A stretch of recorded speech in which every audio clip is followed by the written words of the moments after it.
primetime news this evening, tit for tat developing over travel advisory issued by the U.S. government. Integrity Commission calls for probe into missing vehicles. And coroner's hearing into death of controversial pastor Kevin Smith on the way. Good evening and welcome to Primetime News. We're live on air and online at onespotmedia.com. A special welcome to our viewers on TVJ International in the Cayman Islands. I'm Herman Green. And I'm Janella Precious with a preview of what's to come in business news. Here's Javon Keys.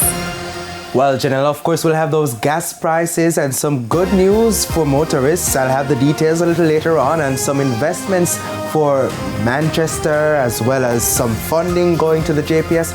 Lots in the business day for a little later on. Okay, and Jermaine Brown is also here. He's here to give us a preview of what's to come in primetime sports. Jermaine?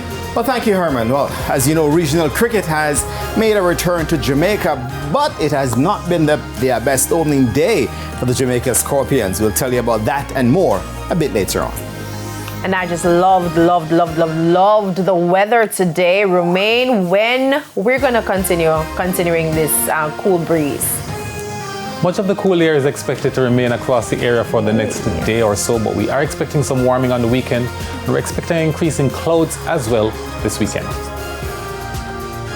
Okay, there's also sports commentary and E-Prime in the newscast. But before the break, here's our feedback question. And this evening we're asking what more can be done to minimize incidents of severe flooding in Montego Bay, St. James. You can share your comments online. That's facebook.com/televisionjamaica or on X at TVJ News Center.